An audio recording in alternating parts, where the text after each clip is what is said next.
मतलब मीडिया का भी कांग्रेस को खत्म करने में रोल बहुत है। बहुत बड़ा रोल है इसमें, कहीं कोई मुझे कहने में कोई आपत्ति नहीं है।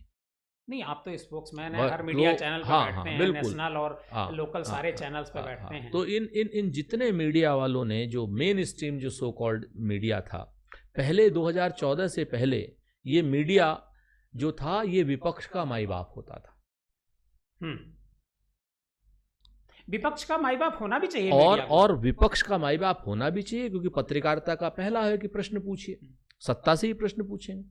लेकिन 2014 के बाद ये सत्ता का मानस पुत्र हो गया। अब विपक्ष से सवाल कर रहा है। अब सारे सवाल विपक्ष से, सारे सवाल विपक्ष से। तो मीडिया, भारतीय जनता पार्टी, आप पार्टी, इंडिया अगेंस्ट करप्शन वाले, अन्ना, विवेकानंद फाउंडेशन, इन सब का मिल करके जो दिल्ली में मीडिया के कैमरों के साथ रोल रहा ना, शीला दीक्षित के साथ क्या बदतमीजी की इन्होंने, आपको याद हो। निर्भया केस, मतलब शीला दीक्षित जैसी भली महिला, उसके साथ कोई मैन हैंडलिंग करने की सोच सकता है? क्या क्या नहीं कहा उनके लिए। तो एक नैरेटिव बनाया 2010 से 2014 के बीच में, जिसमें एक और नाम, सुब्रमण्यम स्वामी टाइप के लोग जो सुप्रीम कोर्ट से हाँ कांग्रेस को, तो हर तरफ से कांग्रेस के ऊपर आक्रमण हो रहा था। कांग्रेस देश को बनाने में लगी थी, कांग्रेस के पास संगठन के लिए शायद समय कम था। देश को बनाते भाई आदमी तो वही थे ना, सोनिया जी और बाकी सब लोग देश को बनाने में। उन्होंने क्या किया, अपना प्रधानमंत्री तो छोड़ा, इतना बड़ा त्याग किया, किसको प्रधानमंत्री पद पे लाए? दुनिया के बेहतरीन इकोनॉमिस्ट को, दुनिया के बेहतरीन इकोनॉमिस्ट को प्रधानमंत्री पद पर। उन्होंने क्या किया, इकोनॉमी सुधारी। नहीं, लेकिन जब 2004 से 14 तक मनमोहन सिंह जी प्रधानमंत्री थे, तो कहा यही जाता था कि ये प्रधानमंत्री जरूर हैं, लेकिन जो सारे फैसले होते हैं वो 10 जनपद से होते हैं, मतलब सोनिया गांधी जी खुद करती हैं। सबसे बड़ा झूठ। फिर वही मैं मीडिया को कह रहा हूं कि जो मीडिया ने जो पाप किया है, इसकी सजा इनको मिलेगी। जो झूठ मीडिया ने नैरेटिव गढ़ा है, सोनिया जी जैसा डेमोक्रेट आदमी इस दुनिया में चिराग लेके ढूंढने से नहीं मिलेगा, जो अपना प्रधानमंत्री पद छोड़ दे। उन्हें, अगर उन्हें चलाना ही होता इस तरीके से, तो प्रधानमंत्री नहीं बन जाती क्या? हाँ, बन सकती थी। फिर उनके पास बहुमत था, बहुमत था, हर आदमी रो रहा था आपके सामने। वो आपको घटना याद होगी जब उन्होंने कहा कि मैं नहीं, और मैं मनमोहन सिंह जी को, वो आप उसको याद करिए। तो एक ये जो नैरेटिव लोग गढ़ते हैं ना श्रीमती सोनिया गांधी जी के लिए, ये मूल रूप से झूठे और पापी लोग हैं। पाप लगेगा इनको। मैं राजनीति से इतर बात कर रहा हूं।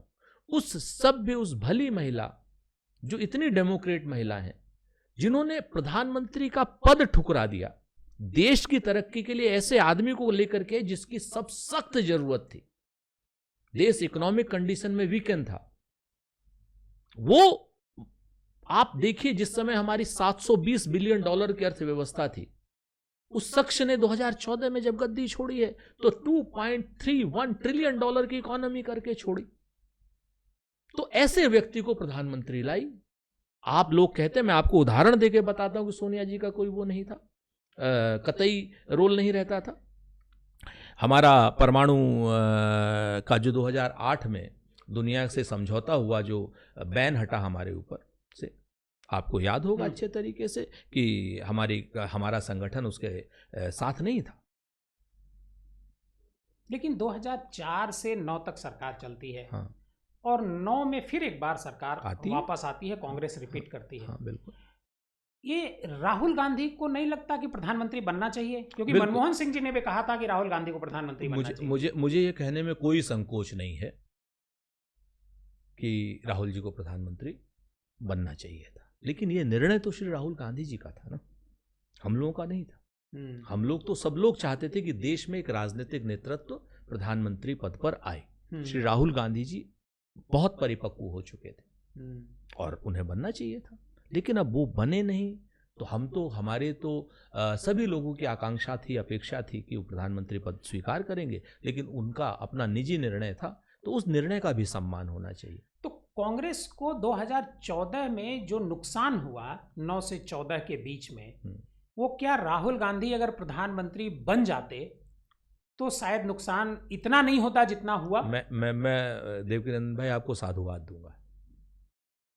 मुझे ये कहने में कोई गुरेज नहीं है, कोई आपत्ति नहीं है कि निश्चित तौर पर अगर श्री राहुल गांधी जी उस समय प्रधानमंत्री पद पर आ जाते तो हमें उतना नुकसान नहीं होता, क्योंकि नैरेटिव जो बिल्ट किया इन लोगों ने, जो राहुल गांधी जी अगर प्रधानमंत्री हो जाते तो वो जो नैरेटिव उनका एक युवा का नैरेटिव था, उनकी जो पॉलिटिकल अप्रोच का नैरेटिव था, वो शायद हमें जो पॉलिटिकल हमें नुकसान, देश को तरक्की मिली है 2009 से। राहुल गांधी रहते तो क्या तरक्की नहीं मिलती? मिलती ना, राहुल गांधी रहते देश को खूब तरक्की मिलती, लेकिन चूंकि हमने बताया ना आपसे कि इकोनॉमिक रूप से और मजबूत और स्ट्रेंथन करने के लिए जो हमारा अप्रोच था सरदार मनमोहन सिंह जी को, डॉक्टर मनमोहन सिंह जी को रखने का, वो कहीं ना कहीं अगर 2009 से 14 के बीच में श्री राहुल गांधी जी आ जाते तो निश्चित तौर पर मेरा अपना निजी मत है कि बहुत ही बेहतर हम लोगों का प्रोग्राम होता और बहुत ही बेहतर तरीके से हम लोग चीज़ों को इम्प्लीमेंट भी करते और नुकसान की संभावनाएं बहुत कम रहती। नहीं, राहुल गांधी को जो मीडिया है और जो विपक्ष के नेता हैं वो बड़ा अगंभीर नेता मानते हैं। जैसे कई बार मैंने संसद में देखा कि जो लोकसभा के अध्यक्ष हैं वो भी उनको सलाह देते रहते हैं कि आप अपने व्यवहार में बर्ताव लाए, ठीक करिए, मतलब। और मीडिया उन्हें एक समय था जब कहता था कि ये पप्पू हैं।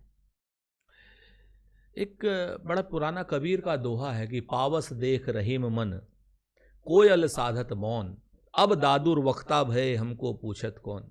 ये बरसाती मेंढक। नहीं, बरसाती मेंढक कौन? हाँ, मैंने कहा ना कि पावस देख रहीम मन, कोयल साधत मौन, और अब दादुर वक्ता भय हमको पूछत कौन।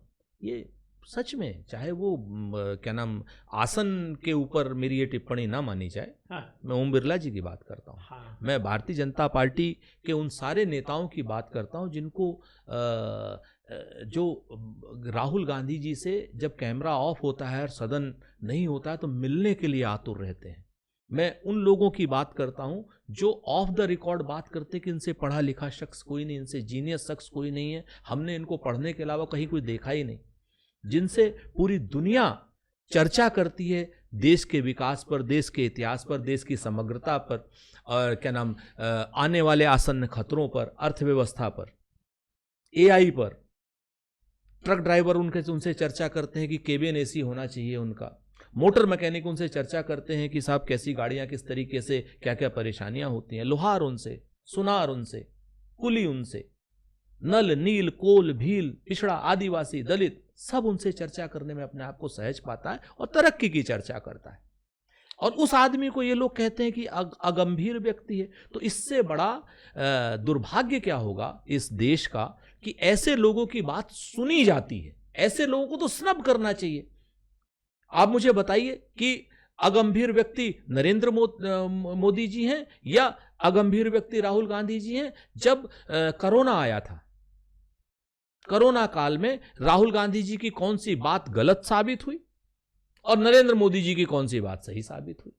तो ताली और थाली बजवा रहे थे। वो एक आदमी ताली थाली बजवा रहा था, दूसरा आदमी कह रहा था कि देश में आर्थिक सुनामी आ रही है, आपको रोकना पड़ेगा। देश में एक बड़ा क्या नाम कोरोना आ रहा है, एक महामारी आ रही है, आपको रुकना पड़ेगा। और क्या नाम नरेंद्र मोदी जी क्या कर रहे थे? मध्य प्रदेश की सरकार गिरा रहे थे।